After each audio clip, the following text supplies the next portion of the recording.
thought it'd be interesting. They kept asking me, what are you going to ask, Pat? And I'm like, don't worry. No worries. We should all do a drum beat. Yeah, yeah.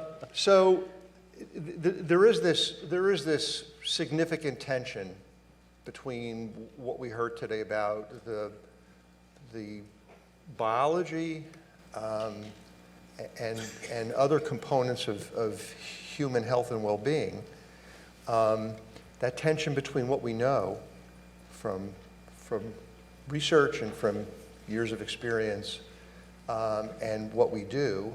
And what we do, in large part, in some ways is out of our control because of the complexities of family lives, of communities, of the world that has changed pretty rapidly in a relatively short period of time. So one of the things that I hear all the time when I do policy talks is, well, that's great, you told us the way it is, but how do you expect us to actually do this, right, because of this tension. So that's what I want to have a conversation about, because I think in the end, the research is wonderful and robust and rich, but how we fit that into and scale it in a way that recognizes the challenges that individuals and families and communities have is another issue. So I don't know who wants to start with that. Maybe Sachin, I'm staring at you because you were so incredibly clear and articulate about what our body is going through on a daily basis, the rhythms, and yet I can think of about 100 things that interfere with my ability to actually synchronize with that. Yeah, I think the role of science is to bring out facts, and then the society will follow to change practice. We have many examples in history. For example, just using lard as a cooking oil. When we learned about the bad effect of lard, then it took us a few decades to get rid of it. Same thing with smoking cessation. Smoking was advertised by physicians at some time, right? 40 years ago, 50 years ago, what kind of cigarettes they were smoking. But now it has completely changed. Similarly, lead and asbestos. Until we knew how bad lead and asbestos were, we were using them. So I think in that context, what we are learning now for circadian rhythm is the lead and asbestos moment in human history, because we built this anthropogenic world, and we have shift work, and we have schedule, and also 2 hours commute to work. All this stuff is built without the knowledge of the impact of circadian rhythm disruption on our health. So is it reasonable to think that we're going to reconstruct society as we know it now? It's organization. I mean, in Los Angeles, well, you live in San Diego County. It's the same. It's not quite the same. We're proud to be the worst traffic county in the world, probably. Not as bad as Mexico City, I would say, but up there. People have to live an hour and a half away or 2 hours, or they're commuting 4 hours. The caregivers, the parents are not home at the same time. Yeah. There's all sorts of issues that seem almost overwhelming. Yeah. So, for example, starting from NICU, can we come up with dynamic lighting, circadian lighting, that will entrain their circadian rhythm from very early childhood? Then, when it comes to commuting, it also relates to future of work. Can we bring our breakfast to work and eat there, so that we can have a 10-hour sitting window, 12-hour sitting window, or something like that?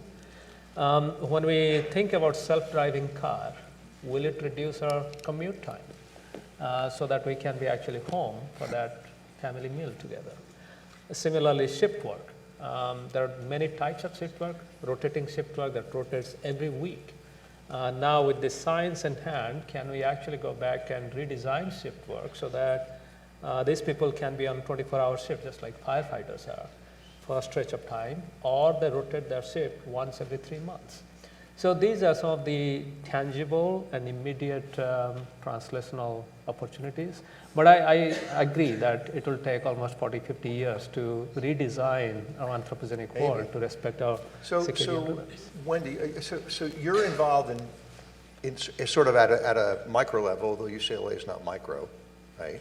But it's not a city, right? 85,000 people. Yeah, 85,000. Well, maybe it is a city. Depends, Yeah, so it's actually larger than the town that I grew up in New Jersey. You're trying to change, in many ways, the structure and culture. That's right. In order to leverage what we know about healthy strategies, healthy approaches to a new kind of a lifestyle. That's right. So, what are the challenges there because of this tension that I mentioned? So you're exactly right. At UCLA, we're really creating a social movement to create a culture of health. And how do you do that? You do it from the bottom up and the inside out. And you seed in, it's almost like what has been called urban acupuncture. You do a variety of different activities over time, and it culminates into something that becomes the tipping point or the big movement. And it's really going back to the basics. We have planted, for instance, medicinal plants in front of the Ronald Reagan Hospital, honoring the Mexican cultures, the Chinese cultures, the Native American California cultures.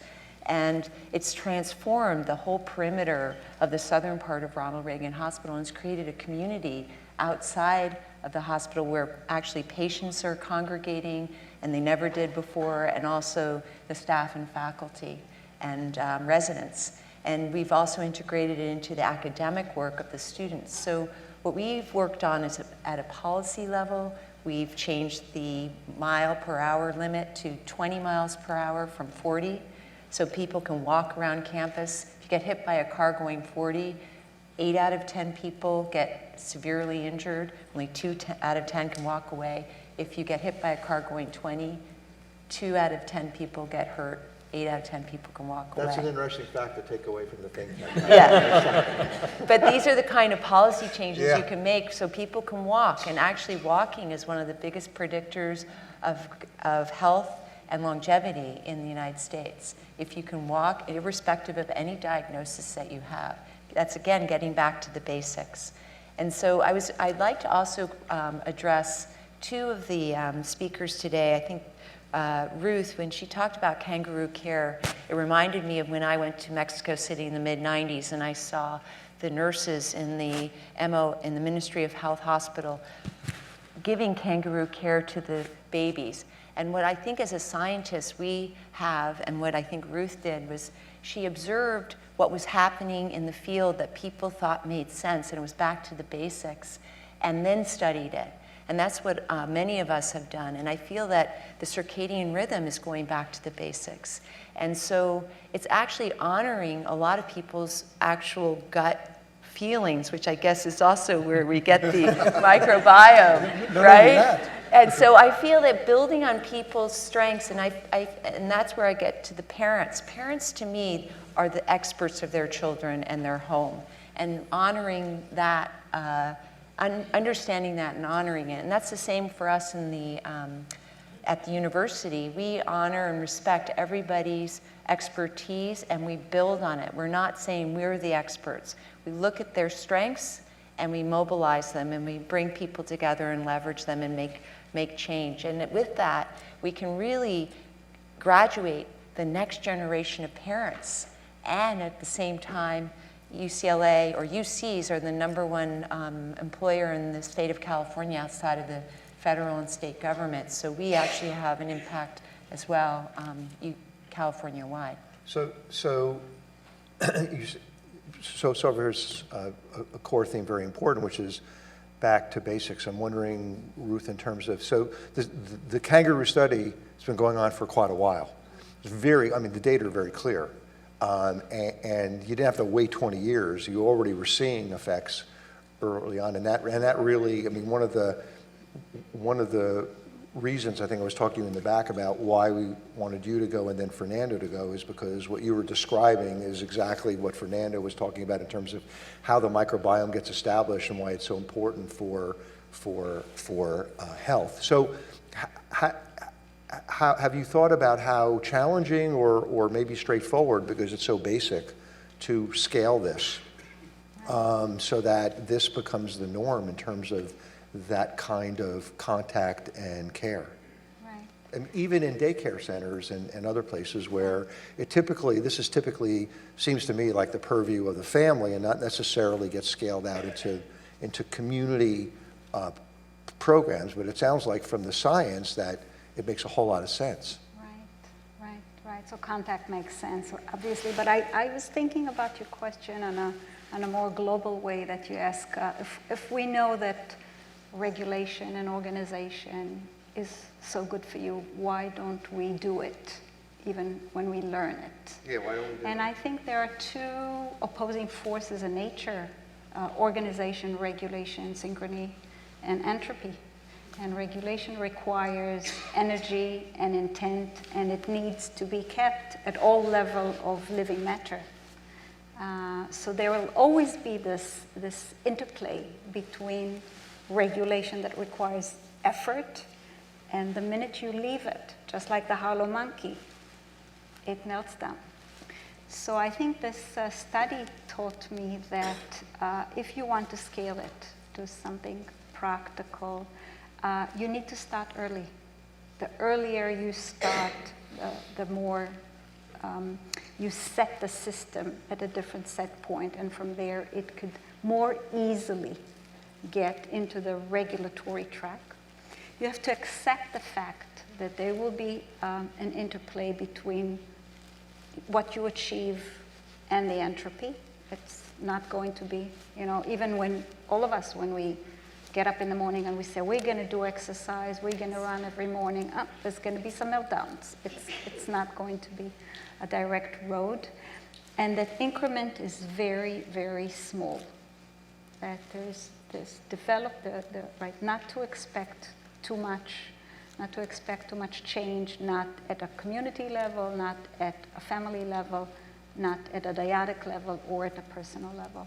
So it's a long road, and there's constantly going to be this interplay between, you never hold on fully to what you've achieved.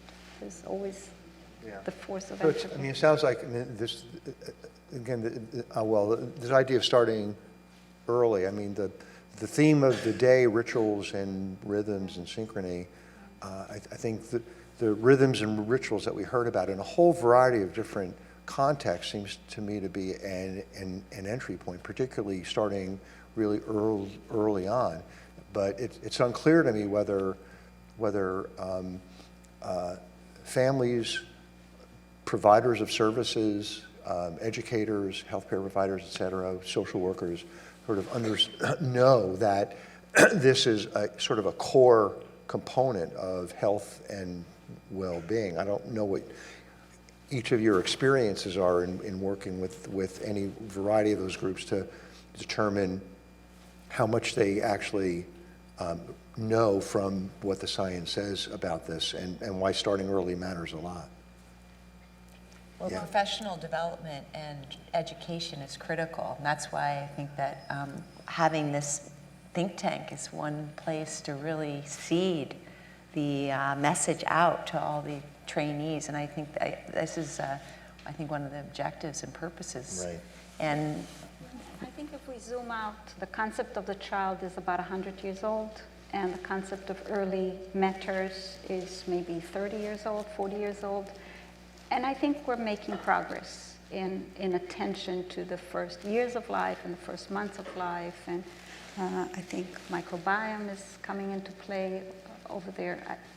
I think over time, the importance of the first months and years of life is becoming well known all over. I think this tension plays out in a really interesting way in the context of the microbiome. Maybe you don't know where I'm going with this, but every third commercial might be about some antibacterial agent, or if you walk into anybody's office, there it is, the squirt bottle, right? And so I'm wondering, from a practicing physician and scientist, but from a practicing, you talk to families about this all the time, your colleagues.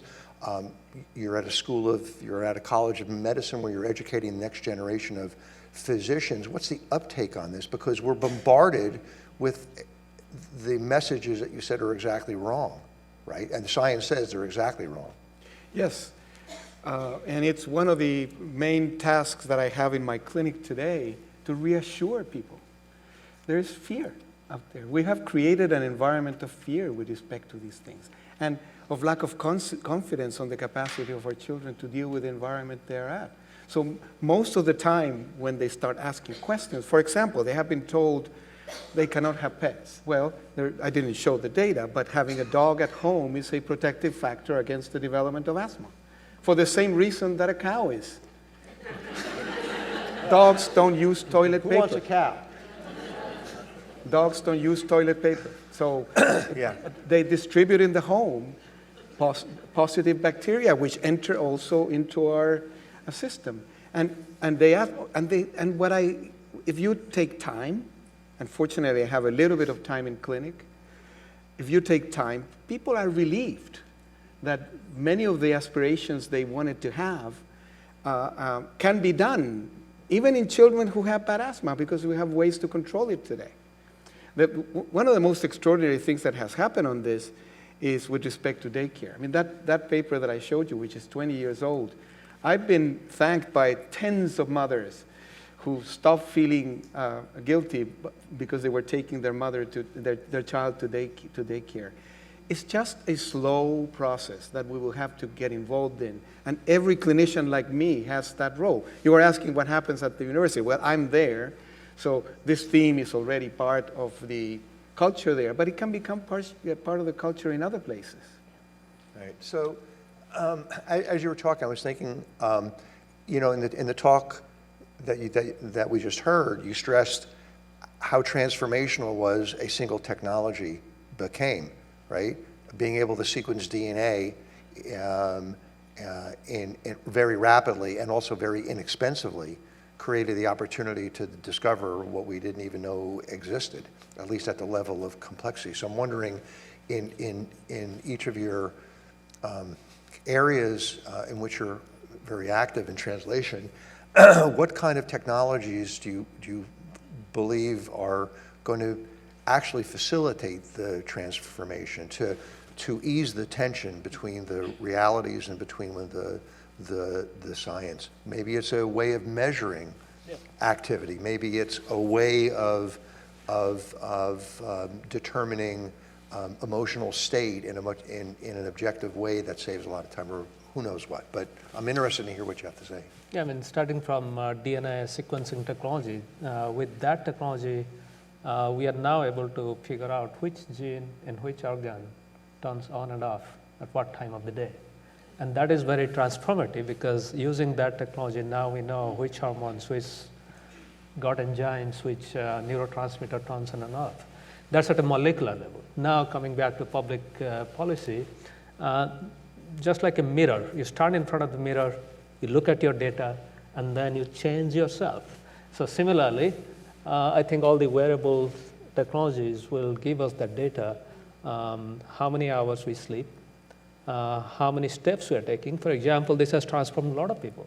Many people, they know that they are walking, say, 3,000 or 4,000 or 10,000 steps. It has become kind of a common knowledge how many steps we are taking. So this kind of technology will let us know where we are in terms of our circadian rhythm, in my case, how much light exposure we have. For example, I'm wearing this watch that monitors my light exposure, red, green, and blue spectrum, and total light in every 30 seconds. And it's a medical grade device. But the first thing that I realized was, even in San Diego, working in Salk Institute, the only time I was getting bright light was when I was driving from home to work and work to home. And that made me to stop using sunglasses, because that's the time when I was wearing sunglasses. So I think this simple technology sometimes can have transformative impact. And I'll add, for us at UCLA, academics has been transformed by technology. We've been able to enhance the medical and the health professional education by utilizing podcasts and PowerPoint that we basically flip the classroom. So the medical students, for instance, are listening to the content of what they might learn, and then when they come and meet as a group, they can do experiential learning. We have a teaching kitchen now, and we also have the capacity to have them go out to Mann and Venice Family Clinic and teach cooking in the clinic setting. So it's a way that the Generation Z and X much prefer to learn. And so we've been able to do the hands-on experiential learning and then the sort of transferring knowledge through technology. So I was going to go to in a different place, but you sort of gave a really nice example where technology, which we tend to think creates greater isolation, which we know from what a number of people talked about today, and certainly Ruth and Fernando talked about that, actually is the platform upon which then you bring groups together, which is very social, it sounds like, in terms of the learning profile. But what both Ruth and Fernando emphasize, I think, is the issue, as well as we heard from others, the issue of relationships, and there is, there's this sort of balance, this teeter-totter, and I don't know who's winning in terms of the amount of weight or the amount of burden of technology that are tending to isolate us. I think what is necessary is to rethink technology as not allowing us to spend more time away from each other, but more close to each other. Right. Physically. I mean, it's not the same to be texting than to be receiving, the bacteria from. As you can see, I'm obsessed. No, but now seriously, to spend more time with each other. I hope technology is finally, eventually, going to liberate us from activities that we're doing that separate each other. Yeah. And particularly from our children, and particularly very early in life. Yeah. The children need desperately their mother, as we both said, but they need other people around them that have time to be with them. Yeah. Right. And so if technology, I don't know, maybe it's a dream of mine, but if technology would allow us to do that, we will have much healthier children. Yeah. I think that's a great, I'm looking up at the clock there and it's flashing red, and I'm afraid something's going to come out and poke me right in a minute. So that's a great way to end this think tank. Mann's think tank always is provocative, always is outstanding in terms of the quality of the science, and always outstanding in terms of the audience that is hungry for this kind of knowledge.